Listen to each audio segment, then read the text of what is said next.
Bonjour, je vous souhaite la bienvenue au coffre à outils RH pour mieux connecter. C'est une façon, un espace pour aligner l'efficacité et l'humanité en proposant différents outils.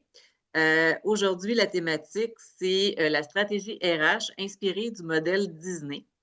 Puis, qu'est-ce qu'on va voir en ce moment, c'est la recherche d'un modèle significatif, ben, la recherche de modèle significatif, le modèle Disney comme quoi qu'il est significatif, comment ça a été appliqué à la Faculté des sciences de l'administration à l'Université Laval et ensuite des conseils. Puis, pour ce menu-là, je suis en compagnie de M. Jean-François Forgue, que j'ai eu l'occasion d'avoir, qui est chargé de cours je vais te laisser continuer, Jean-François. OK, ben, bonjour Lynn, enchanté qu'on se rencontre aujourd'hui. Ça me fait plaisir qu'on d'être là. Puis, dans le fond, ben, effectivement, j'ai travaillé, j'ai eu toutes sortes de carrières à l'université. Donc, une carrière d'enseignement où je donne des cours depuis 1994 dans le domaine du management puis de la gestion des ressources humaines. Une carrière de gestionnaire en parallèle qui m'a amené notamment à être directeur exécutif de la faculté pendant 14 ans. Donc, un rôle de directeur exécutif dans une faculté d'administration, c'est l'ensemble des opérations qui touchent toutes les opérations administratives. Là, c'est autant ressources humaines que financiers. Mais évidemment, ça m'a permis de m'exprimer en tant que professionnel en GRH là, pendant cette époque-là. J'aime dire aussi que j'ai été pendant 4 ans vice-président de l'Association des cadres supérieurs et intermédiaires de l'université parce que ça m'a permis d'accompagner des cadres dans une situation un peu plus difficile. Fait que j'ajoute ça dans mon panier d'expérience aussi de gestion de ressources humaines puis de défis là, de gestion de ressources humaines. Finalement, à la fin, pas à la fin, mais en fait, j'ai été aussi 2 ans vice-recteur adjoint à l'exécutif et à l'administration dans l'équipe de direction de l'université. Puis, je suis retraité depuis 2024, là, où je prends des mandats, différents mandats là, de consultation depuis ce temps. Et j'ai commencé un doctorat dans un autre domaine complètement, en marketing. Donc là, mais c'est pas, ça touche pas les ressources humaines. J'avais le goût de faire d'autres choses aussi. Donc voilà, je fais de nouveau, je suis retourné aux études par le fait même aussi. Puis nous, on s'est rencontrés dans le cadre du cours Le gestionnaire et les défis pour la gestion des ressources humaines. Puis le marketing RH, moi, c'est quelque chose qui m'intéresse beaucoup. Puis j'ai demandé de discuter au niveau du projet. Puis tu m'as parlé du projet Disney, comme quoi que tu étais faire un stage d'une semaine au niveau de Disney. Donc, je trouvais que c'était du beau matériel pour un balado et partager avec nos communautés respectives. Tout à fait. Dans le fond, pendant ma carrière de gestionnaire, tu sais, je valsais entre l'enseignement de la GRH puis finalement la pratique de la GRH, puis j'essayais toujours en fait, je faisais de mon mieux des deux bords. Puis à un moment donné, j'ai comme réalisé, je me disais, ben, il faut que tu fasses plus que de ton mieux d'après la position que tu occupes. Donc, c'est facile d'aller dans un cours puis de dire, ben, voici ce que vous devez faire, voici les bonnes pratiques. Tu sais, je les connaissais, tout ça. Mais à un moment donné, je me souviens, à un moment donné, je sors d'un cours puis je m'assois dans ma voiture puis je dis, toi, t'es fait dessus. Tu sais, je me regarde dans le miroir puis je dis, toi, t'es-tu vraiment, tu fais-tu tout ce que tu dis ou tu fais pas la moitié de ce que tu dis? Puis là, j'ai dit, ben, je me suis comme mis dans un défi de dire, ben, à partir de maintenant, tu n'as plus le choix. Tu sais, comme tu le professes, il faut que tu sois capable aussi de le faire, tu sais, mieux que les autres. Parce que, tu sais, c'est comme, je me voyais comme dans l'obligation. Je me suis lancé un challenge dans cette perspective-là. Là, j'ai commencé à réfléchir sur un modèle de gestion des ressources humaines parce qu'évidemment, je connais beaucoup de théories en gestion de ressources humaines. J'ai fait des multitudes de formations. Je connais les bonnes pratiques à plusieurs niveaux. Mais j'essaie de chercher quand même un modèle simple et surtout intégré qui me permettait d'avoir une vision stratégique des ressources humaines, puis qu'on pourrait implanter dans le fond dans l'organisation dont j'avais la responsabilité. Puis, c'est là où je me suis mis à chercher. Tu sais, j'ai dit, ben, je vais aller me perfectionner, mais j'ai besoin d'un morceau dont je ne sais pas. Je ne savais pas c'était quoi que j'avais besoin, mais je savais que j'avais un trou, puis j'avais besoin de trouver euh, une solution à cette espèce de gap-là qui existait entre les bonnes pratiques, la réalité du terrain, puis déployer des bonnes pratiques isolées de ressources humaines, tu sais, des bonnes pratiques de dotation. OK, oui, je peux faire des séries d'entrevues puis avoir toutes les bonnes pratiques à faire des entrevues, mais après ça, des bonnes pratiques d'évaluation, de feedback, de coaching. Donc, tout ça, pris en morceaux, ça va, mais ramener dans un modèle intégré, puis surtout un modèle qui donne du sens, ben, c'est là où je me disais, ben, j'ai besoin de voir un modèle. Peut-être que c'est mon background aussi d'enseignement, là, où j'avais besoin de mieux comprendre ma pratique dans le cadre d'un modèle complet, puis que je vois la boucle au complet. Donc, c'est ce que je me suis mis à faire, à réfléchir, à chercher, puis à réfléchir à un modèle. Puis un jour, je suis tombé par accident ou pas, je ne sais pas trop comment, mais sur une formation qui était offerte chez Disney, Disney qui a une division de consultants. Donc, Disney, à part les parcs, puis les hôtels, puis tout ce qu'ils font, la compagnie de films, ben, ils ont aussi une compagnie de consultants où ils accompagnent des entreprises, puis ils offrent de la consultation basée sur leur expertise. Ce qui est intéressant comme boîte de consultants, c'est qu'ils ne sont pas sur 10 000 sujets, parce qu'ils pourraient se permettre d'être sur beaucoup de sujets, mais ils ont choisi 3 créneaux de spécialisation. C'est seulement là-dessus qu'ils donnent des conseils. Donc, le premier, c'est le leadership. Bon, ça, c'est tel que tel, mais les deux autres sont fort intéressants. Les deux autres, c'est l'expérience employée. Donc, Disney prétend qu'ils ont les meilleures pratiques d'employés en Amérique, ou en tout cas au monde, ou je ne sais pas où, mais en tout cas, ils prétendent être parmi les meilleurs. Puis, faut l'avouer que pour avoir été client de l'entreprise sur des sites à quelques occasions, ben, tu constates qu'effectivement, il y a une dynamique avec les employés qui est particulière. Puis, tu sais, tu peux croiser des gens de n'importe où dans la structure hiérarchique d'emploi. Puis, c'est des fois, pas toujours, là, mais puis ça s'est peut-être un peu détérioré avec le temps, mais à une certaine époque, c'était comme si tout le monde était content de travailler là. Puis, tu disais, mais il y a de quoi, tu sais, qui se passe, il y a de quoi dans leur gestion des ressources humaines qui réussissent à faire que peut-être d'autres réussissent pas à faire. Et le troisième axe pour lequel ils ont beaucoup d'expertise, c'est celui de l'expérience client. Donc, bon, l'expérience client, on sait que c'est une force, là. On sait que c'est quand même une des marques de commerce de Disney puis des parcs Disney. Donc, c'est là où, dans cette formation-là, où je me suis inscrit, puis je suis allé, puis en me disant, mais faut que je trouve le morceau qui va permettre de finir mon casse-tête, finalement.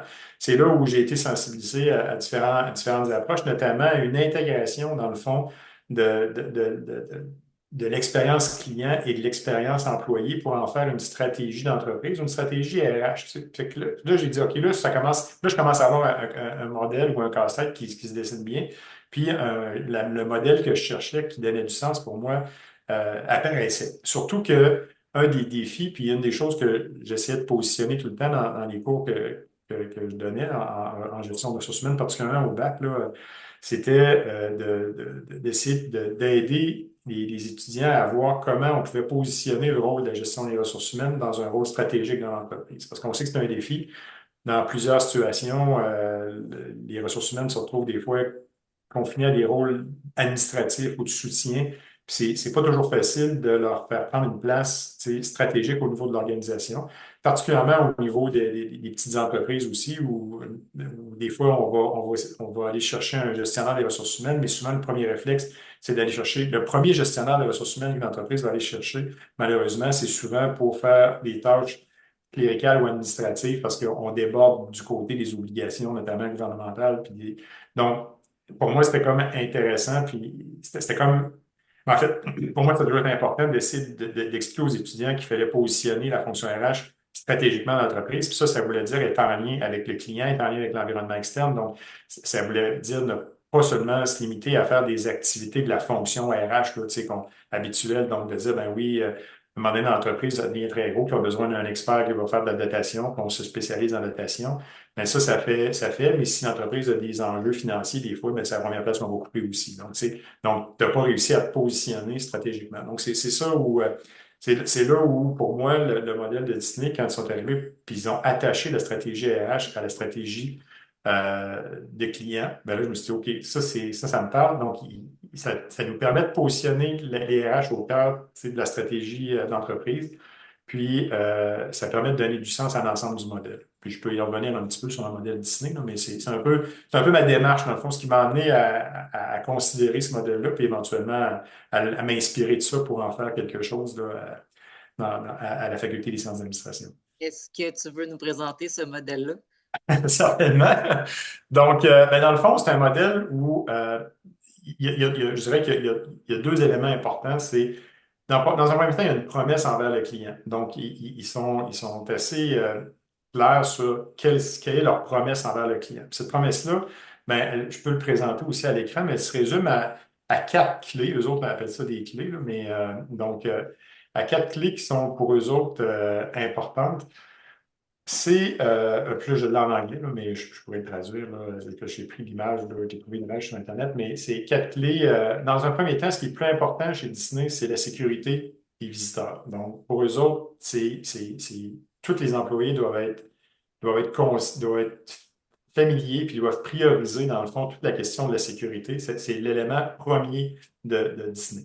Le deuxième, c'est la courtoisie. Le troisième, c'est le spectacle. Donc, ça, c'est ça pourquoi les gens payent. Donc, c'est les manèges, c'est le spectacle, c'est le film, c'est tout ce qu'ils vont te présenter, ce qu'ils vont te vendre. Mais on voit que même si on a l'impression que c'est souvent ce qui nous pousse en premier, ça vient troisième dans leur échelle de valeur. Et finalement, il y a l'efficacité, donc qui est une valeur importante, mais qui doit passer quatrième dans l'ordre, dans la séquence de priorité. Donc, ce qui est intéressant, c'est que dans cette entreprise-là, ils passent ces quatre éléments-là, puis ils s'assurent que tous les employés partagent, comprennent, puis en tout temps, dans le fond, ces quatre valeurs-là, puis ils les appliquent dans l'ordre. Puis, en fond, ce qu'ils disent, c'est qu'ils s'assurent que chacun des employés, face à une décision, face à une situation critique, ben, ils sont appelés à prendre une décision dans cette chaîne de logique-là. Donc, à chaque fois qu'un employé a un problème ou une situation, il doit avoir les réflexes de se poser comme question, qu'est-ce que je dois faire pour la sécurité, tu sais, des visiteurs? Puis s'il n'y a pas d'enjeu de sécurité, ben, qu'est-ce que je dois faire pour être courtois? Tu sais? Après ça, qu'est-ce que je dois faire pour maintenir le show, pour maintenir le spectacle? Et finalement, quand tout ça est rencontré, ben, est-ce que je peux être plus efficace dans mes façons de tout faire ça? Fait que, tu sais, la séquence est importante, puis la façon de le communiquer aux employés est importante aussi.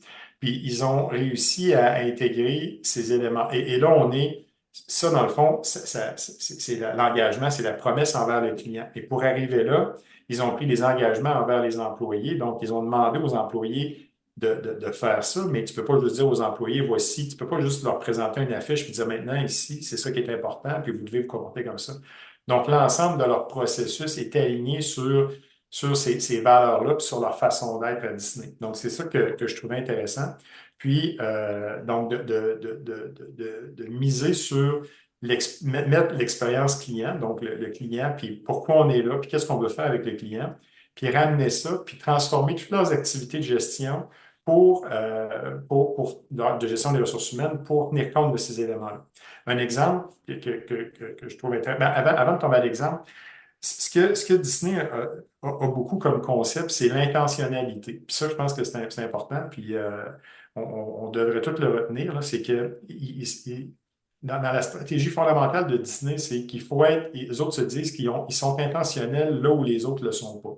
Donc, ils s'attardent à des détails que les autres ne considèrent pas, puis ils règlent ces problèmes-là ou ils offrent des solutions à ces problèmes-là. Par exemple, dans l'histoire de Disney, donc, il y avait, dans le fond, Walt Disney, au début, quand il a parti ses parcs, il s'est posé comme question, justement pour être intentionnel, il voulait faire un parc différent des parcs d'attractions qui existaient partout sur le territoire américain.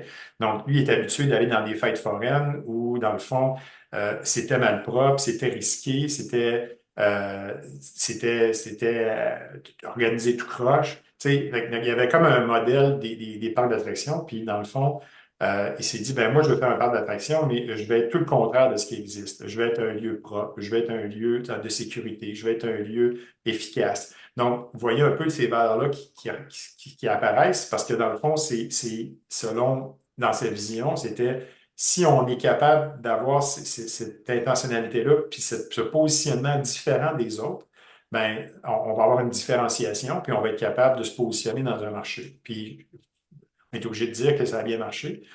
Puis je dois avouer que pendant la semaine de formation là-bas, ben, il y a une journée où on travaille sur l'intentionnalité de notre entreprise, sur les intentionnalités. Donc, dans le fond, c'est un peu la même chose. Tu sais, si on regarde, tu peux prendre dans n'importe quel secteur, tu peux prendre, supposons, une compagnie d'aviation, puis dire, ben, si tu es dirigeant de compagnie d'aviation, tu regardes un peu puis tu peux dire, ben, toutes les compagnies d'aviation ont toutes les mêmes, à peu près tous les mêmes problèmes. Tu regardes dans une industrie puis tu dis, mais c'est quoi les problèmes majeurs? C'est quoi qu'on fait endurer aux clients qu'on devrait arrêter de faire endurer aux clients? Puis là, c'est là que tu commences à trouver des éléments qui sont souvent évidents, mais qu'on fait parce que c'est la façon de faire depuis longtemps. L'exemple de Disney, c'était les poubelles.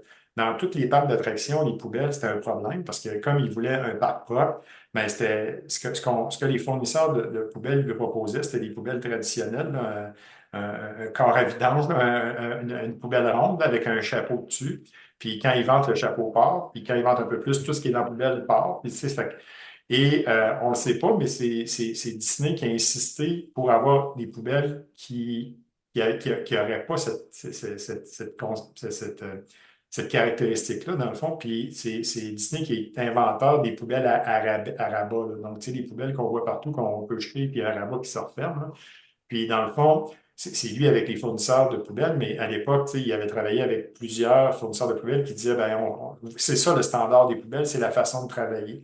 Mais c'est Disney ou l'équipe de Disney qui a dit, ben, nous autres, c'est pas ce qu'on veut. Nous autres, on veut d'autres choses. Puis, on va être sur la propreté, là, sur l'environnement qu'on va offrir, on va être intentionnel. Donc, ça veut dire, on va se battre, c'est parce c'est pas parce que c'est partout sur la planète Amérique, c'est des poubelles de même qu'il y a que c'est ça qu'on va avoir. Tu sais, fait que c'est challenger, dans le fond, des fois des acquis dans une industrie. Fait que là, on se disait, ben, dans l'industrie de la foire, tu sais, des parcs de manège qui existaient, ben, il y avait des standards, puis c'était sur les standards. Tu sais. Mais l'idée, c'était de dire, ben, mon projet à moi, c'est un autre projet.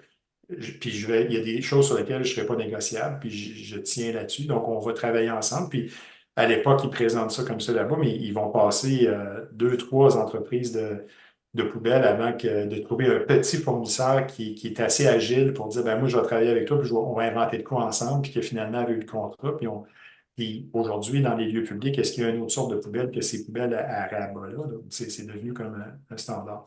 Donc, c'est intéressant de voir comment ces éléments-là amènent de la transformation. Donc, encore une fois, puis j'arrête le partage, mais dans cette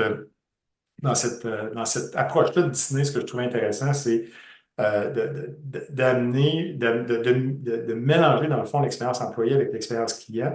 Puis, une fois que tu mets ça en place, ben, tu te poses des questions sur comment ton expérience employée va être construite autour de ça, puis comment tu vas transmettre aux employés ces valeurs-là. Ils ont notamment, chez Disney, la capacité ben, pas la capacité, mais lorsqu'ils font de la dotation, ils partagent tellement les valeurs dans le cadre du processus de dotation que leur stratégie, c'est de faire en sorte que les gens qui se sentent pas bien, finalement, débarquent du processus de dotation. Donc, c'est de l'auto-éjection, dans le fond, du candidat quand il sent il va accrocher avec les valeurs de l'entreprise. Donc, c'est tellement fort que déjà dans le début du processus de formation et tout le long du processus de dotation, excusez, de processus de dotation, on va imprégner le candidat des valeurs, puis à un moment donné, le candidat, ça se peut qu'il ne se reconnaisse pas là-dedans. Un exemple, pour terminer dans l'exemple Disney, un exemple qui est important, c'est celui d'un affichage. Donc, il partage un affichage, puis à un moment donné, il cherchait des chauffeurs d'autobus. Donc, on sait que sur les sites de Disney, il y a tout un circuit d'autobus quand même. C'est gros comme un gros réseau de transport, là. Tu sais, c'est une grosse entreprise de transport qui existe. Donc, ça prend des gestionnaires de réseau de transport. Puis on oublie tout ça quand on visite un parc comme ça, que c'est ça qui me fascinait, moi, c'est de voir les dessous, de me promener en dessous de la terre, de voir toute l'organisation. Tu sais, c'est une entreprise, là, tu sais, puis il y a tous les volets, puis notamment le transport, ben, ça prend une société de transport complète là, qui gère tout ça.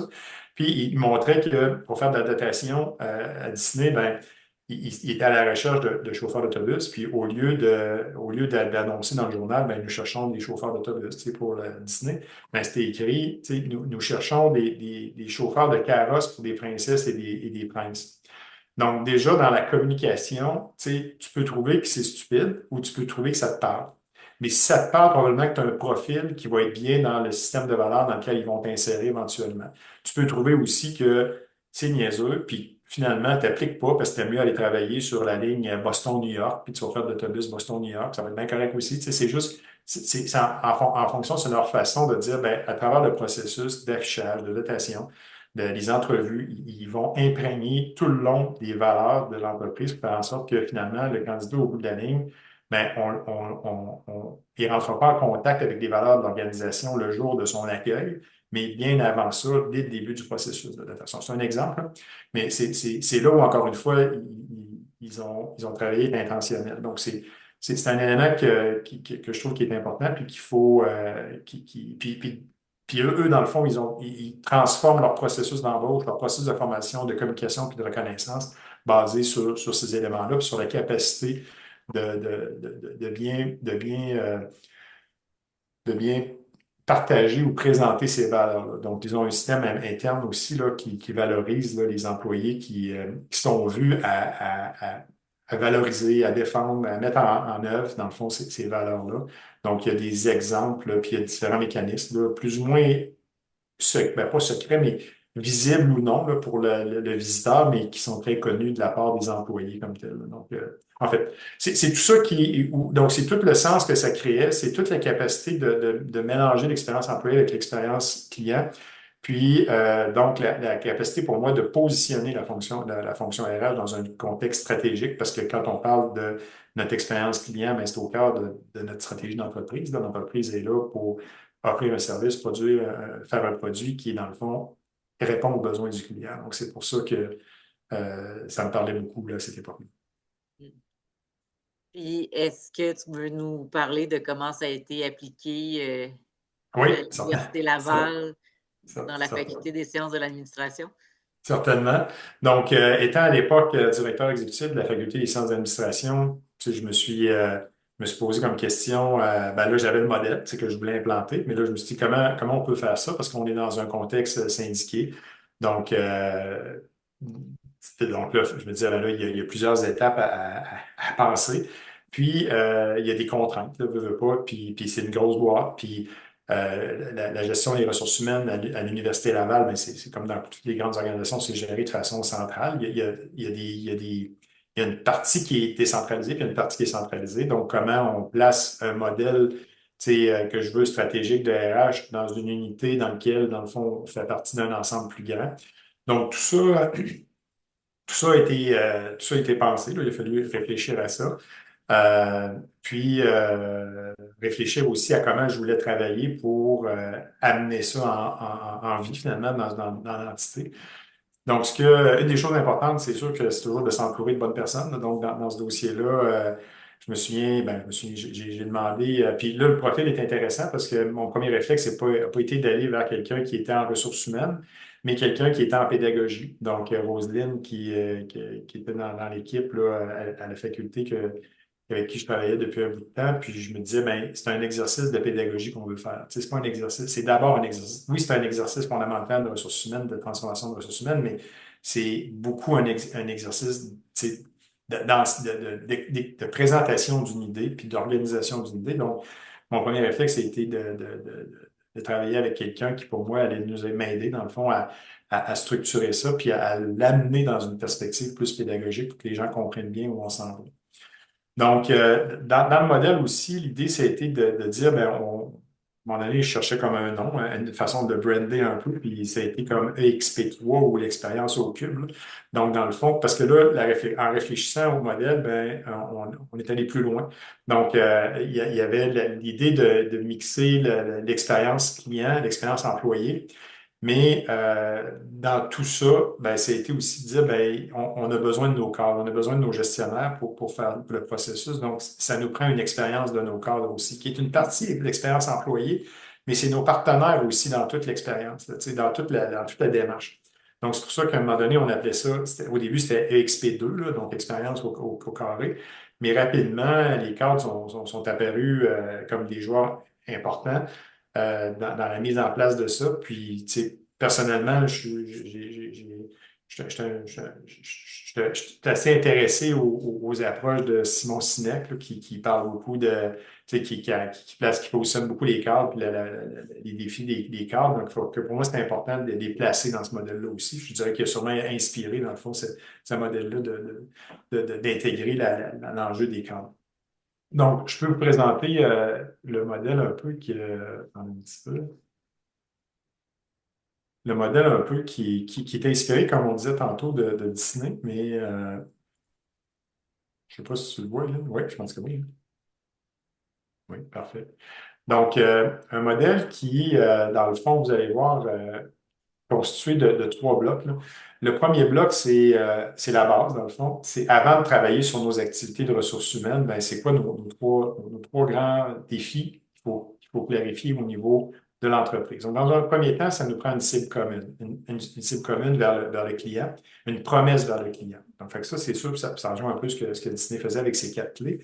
Mais donc, comment on établit ça? Ben, on a travaillé, on a fait une consultation de l'ensemble du personnel. Puis, en fait, on a fait en quelques temps les rencontres avec le personnel.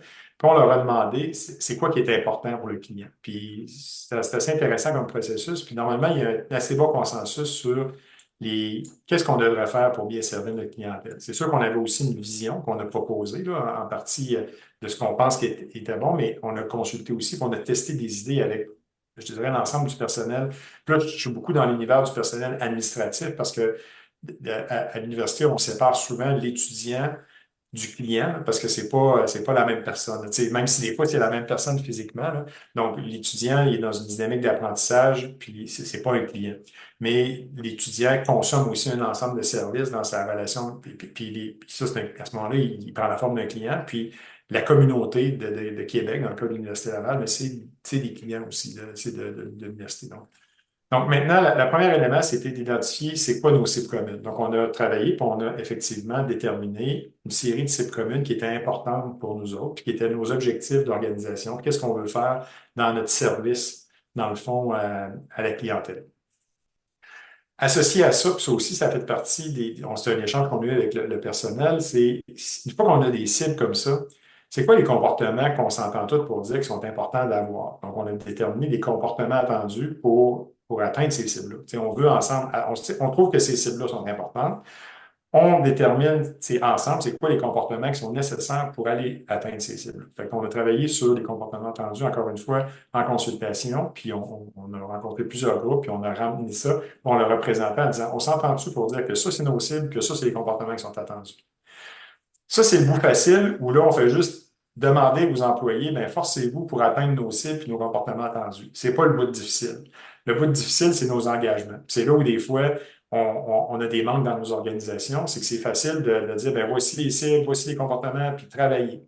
Mais le problème, souvent, vient de notre supervision, vient de notre gestion, des problèmes quand ils sont rencontrés sur le terrain. On fait quoi comme gestionnaire? Tu sais, on fait quoi, puis même gestionnaire, puis chef de gestionnaire, puis jusqu'en haut, là. Il se passe quoi quand on a des problèmes? Est-ce qu'on s'en occupe ou finalement, la cible commune puis les comportements attendus, ben aujourd'hui, on a d'autres choses à faire, puis finalement, on reporte, puis on le fait pas. Fait que le défi de notre engagement, ça, c'est l'engagement que l'organisation prend envers les employés pour finalement atteindre cette cible-là puis avoir les comportements attendus. Donc, pour moi, ça, c'est plus important, puis c'est plus difficile. Puis c'est là où on prend des engagements écrits, puis c'est là où on est, je reprends le concept de Disney, intentionnel. Parce que tout ça, c'est facile de dire, oui, on a une mission, oui, mais d'être intentionnel, pour moi, ça voulait dire de les rendre explicites, de les écrire, de dire, ben voici c'est quoi nos cibles, voici c'est quoi les comportements qu'on attend, puis voici les engagements que la gestion prend, incluant tous les gestionnaires. C'est pour ça que un modèle comme ça, ben, il faut que ça vienne avec un programme d'accompagnement, de coaching, de formation des cadres et des gestionnaires aussi de l'organisation, parce que c'est eux autres qui deviennent finalement garants du succès de ça. C'est leur réaction. Fait que tu peux pas implanter ça sans penser à ta structure, puis aux moyens que tu vas mettre en place pour t'assurer, ta gouvernance d'une certaine façon, pour t'assurer que les engagements qu'on prend, bon, on est capable de les livrer. Puis ça vient aussi même dans la rétroaction qu'on peut donner aux employés, mais qu'il faut être prêt à recevoir d'eux autres. Donc, il faut être capable de mesurer est-ce que les employés, quand ils ont des problèmes, ils se retrouvent tout seuls ou on est là pour les aider. Tu sais, ça fait partie de la réflexion. Donc, je dirais ça, c'est comme le modèle de base, puis c'est un modèle qu'on a fait beaucoup en consultation avec les employés pour être certain qu'en arrivant avec ça, ça n'avait pas l'air tu sais, des orientations qui sortaient d'un coin de table ou tu sais, là, fait que c'était comme prévalidé, on avait expliqué aux employés qu'est-ce qu'on était en train de faire. Donc, pour moi, c'était comme très transparent, puis en même temps, ben, ça allait chercher de l'adhésion parce qu'ils participaient activement, puis véritablement au processus. Maintenant, après ça, ben, ça a une influence sur tes activités de dotation, parce que là, ça a une influence sur nos processus d'embauche, donc notamment à tout notre accueil. Donc, on a mis en place, encore une fois, en étant très intentionnel, dès les entrevues de sélection, à tous les niveaux, on partageait ces valeurs-là. On arrivait dès la première rencontre dans des processus d'entrevue, puis on donne ces promesses-là, ces cibles-là, on les communique. Tu sais, on dit, ben, c'est ça qui est important pour nous autres. Un peu comme Disney faisait aussi, là, fait, en toujours.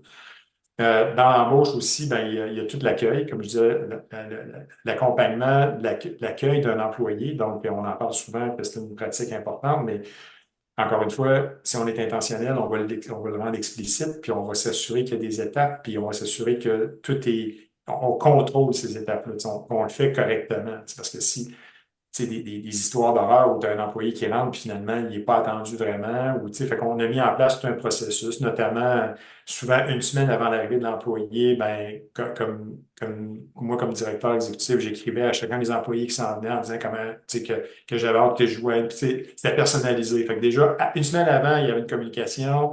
À la rentrée, il y avait une rencontre, puis il y avait un suivi après un mois, puis après ça, 3 mois. Puis, tu sais, donc, l'idée, c'est comment réussir un processus d'accueil, ben, tout ça est documenté, là, on n'a rien inventé, mais ce qui est le défi, c'est de le rendre explicite puis de se donner un système qui va t'assurer que tu le fais. C'est comme, bon, la formation aussi, ben, ça a un impact parce que là, on veut former, si dans nos valeurs, on parle de service clientèle, ben, probablement qu'on veut, communiquer, former, mieux former l'ensemble du personnel sur ces éléments-là.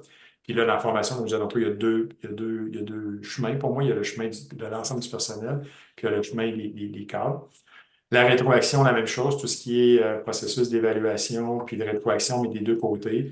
Puis on a mis en place aussi à cette époque-là un processus de reconnaissance, un peu encore une fois inspiré de Disney, donc un processus de reconnaissance sur ceux qui font des bons coups, puis c'est sur fait plusieurs mécanismes, autant de la reconnaissance sur le nombre d'années que les employés travaillaient avec nous autres, mais le partage aussi de ces valeurs-là. Puis ça amenait une qualité de service, puis une expérience client. Puis une des choses que moi j'ai constaté à travers ma carrière, c'est que l'expérience d'un employé, elle vient beaucoup du client finalement. Tu sais, un employé peut se faire dire par son boss qu'il est bon ou qu'il est bonne, qu'elle est bonne.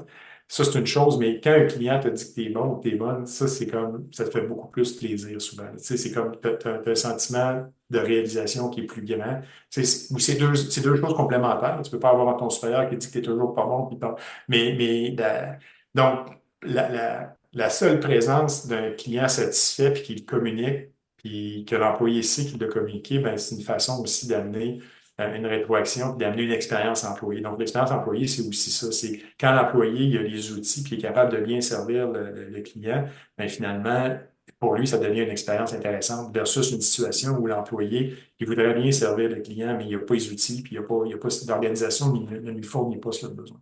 Donc, encore une fois, ce n'est pas un modèle inventé de toute pièce. C'est un modèle qui est construit sur des bonnes pratiques qui existent déjà puis qui sont documentées, mais c'est l'assemblage de tout ça, puis dans une perspective d'intégration du client, qui, je pense, positionne ce modèle ou cette pratique-là dans une perspective stratégique tu sais, de gestion des ressources humaines. Donc voilà, c'est un peu le modèle Et qu'on a est-ce mis en place. Et je dois dire peut-être une dernière chose, étant donné qu'on est dans un environnement syndiqué, ben, je ne dis pas qu'il faut toujours l'inventer comme ça, mais on a, dans un contexte syndiqué, ben, il a fallu que je rencontre les syndicats. Donc, il y a une chose, il y a une forme de compromis qu'on a fait, c'est que on a expliqué aux syndicats qu'on n'utiliserait pas ça pour faire de l'évaluation du personnel. Donc, tu sais, on a séparé l'évaluation du rendement et du personnel de cette pratique-là qui était plus une dynamique je dirais, continue, d'amélioration continue avec les employés dans une perspective de rétroaction où on en prend autant qu'on en donne. Donc, on ouvrait un canal de communication, dans le fond, pour aller vers une meilleure expérience client et employé. Puis voilà. Donc, moi, ça fait 5 ans ben, 4 ans que je suis là, mais je suis en contact avec le directeur exécutif actuel régulièrement, puis je sais que c'est des pratiques qu'ils ont toutes gardées. Et notamment, ce que ça avait amené à cette époque-là, c'est l'embauche, que je trouve très important aussi, c'est pour aider à animer le groupe de cadres et tout ça, c'est l'embauche d'une spécialiste en développement organisationnel. Donc, une personne qui est toujours en poste puis qui fait un excellent travail. Donc, parce que, encore une fois, être intentionnel là-dedans, ça veut dire qu'il faut mettre de l'énergie, il faut mettre du temps. Donc, on ne peut pas juste développer un modèle et dire, mais ça, c'est notre modèle. Donc, pour que ça arrive, ben, il a fallu que certains employés, techniciens, secrétariat, une professionnelle en développement organisationnel, qu'on dédie des parties de tâches ou des tâches complètes, mais souvent des parties de tâches à du personnel qui allait qui allait maintenir le système en vie, dans le fond, tu sais, puis qui allait s'assurer notamment tout le développement des cadres, l'accompagnement des cadres, le mapping des compétences des cadres. Donc, toute la gestion des cadres là-dedans devient importante parce que c'est eux autres qui animent ça, dans le fond, ultimement, hein. C'est eux autres qui, tous nos gestionnaires à tous les niveaux, là, il faut qu'ils soient dans le même, il faut qu'on ait une formation continue avec eux autres. Donc voilà, c'est un peu cette expérience, c'est un peu ce modèle qu'on s'était parlé ensemble, Lynn, puis que je trouvais intéressant de présenter là, quand on s'est parlé. Peut-être que ça pourra donner des idées à d'autres personnes sur des pratiques de gestion de ressources humaines. Puis, selon ton expérience, si quelqu'un veut mettre en place ce modèle-là pour donner un sens, as-tu des conseils, as-tu des conseils pour le débuter? Oui, ben, les conseils, c'est sûr que comme dans tout projet comme ça, faut qu'on le vende un peu à l'équipe de direction. Mais encore une fois, comme c'est une stratégie qui met en place le client de l'entreprise, là, je l'applique dans une université, mais prenons le modèle et appliquons-le à n'importe quelle entreprise. Comme c'est un modèle qui permet tu sais, qui met au cœur, dans le fond, le client d'entreprise, c'est assez facile à vendre au niveau d'une équipe de direction. Donc, le CFO, le CEO, le président, donc, tout le monde va dire, ah, ben, c'est intéressant, OK, tu sais, il peut y avoir des doutes, mais les gens vont laisser de la place pour faire. Fait que, mais je dirais quand même que le soutien de l'équipe de direction, comme dans tout projet, là, c'est important. Ce que j'avais quand même là, très clairement à l'époque. La consultation des employés, pour moi, c'est important parce que, tu sais, on peut bien, tu sais, les cibles, la promesse, les comportements attendus, tu sais, il faut qu'on leur parle parce que c'est une façon de s'assurer que tout le monde est aligné. Puis en fait, c'est très normatif parce qu'à partir du moment où tu rentres quelqu'un de nouveau dans l'entreprise, ben tu dis ça, là, on s'attend que tu aies ces comportements-là, mais tes collègues, ils ont adhéré à ça, là.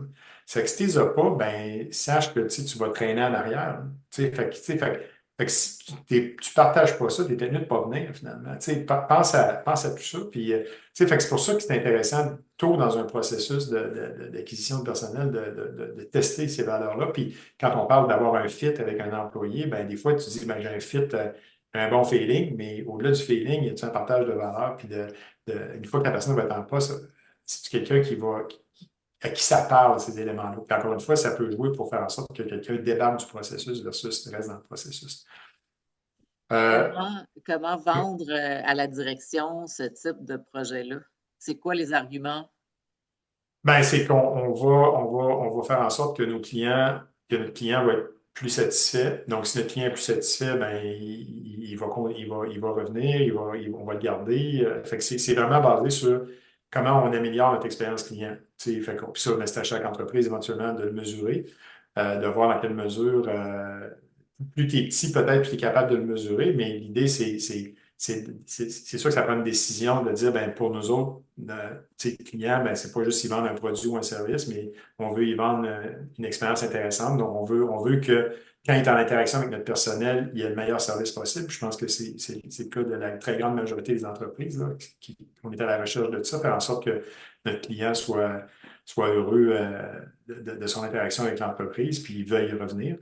Euh, donc, l'idée, c'est faisons en sorte qu'avec ça, on va être capable de mieux servir notre client. Puis par le fait même, ben, on va s'assurer une meilleure stratégie d'RH. Mais c'est comme je vous dis, c'est pas sans sacrifice ou sans investissement éventuellement de toute ton équipe de direction, mais aussi de tous tes cadres, là, tu sais. Fait que faut que tu sois capable de l'expliquer et de le demander à tout le monde dans l'entreprise, c'est certain. Puis, tu sais, l'idée, encore une fois, d'attacher les trois expériences ensemble, comme je disais, c'est important je pense, de le voir comme étant ben, l'expérience employée avec l'expérience client des mixer ensemble, mais de, de penser à nos gestionnaires qui sont la première ligne, dans le fond, c'est eux autres qui vont faire en sorte que ça va marcher ou ça ne marchera pas. Fait qu'il faut, puis là, mettons dans une entreprise où il y a des profils différents de gestionnaires, où il y a des secteurs ou des divisions différentes, des fois, ça peut être un enjeu d'embarquer tout le monde dans le bateau, mais c'est comme essentiel. Encore une fois, la vertu de ça, c'est s'occuper de nos clients. Fait que, tu sais, ultimement, ça se vend bien. C'est plus que de dire, c'est arrivé, tu dis, ben là, aujourd'hui, on va implanter une nouvelle stratégie de ressources humaines. Point. Ben là, les gens peuvent dire, ouais, mais là, encore une patente, on est déjà débordé, on est ici. Mais là, on a une stratégie intégrée, tu sais, qui va mettre en place, nos clients vont être plus satisfaits, mais par le fait même, on va s'assurer aussi d'une meilleure dynamique avec nos employés. Fait que, tu sais, dans le fond, tout ça pour revenir avec un des mots qui est très utilisé chez Disney, mais c'est l'intentionnalité. Donc, on peut, à partir du moment où on décide d'avoir un modèle comme ça, ben, à quelle place qu'on est intentionnel, à quelle place qu'on veut se distinguer des autres, à quelle place qu'on a des choses pour lesquelles on démordra pas. Tu sais, on va dire, ben, nous autres, ça, il faut qu'on trouve une façon de le faire comme il faut.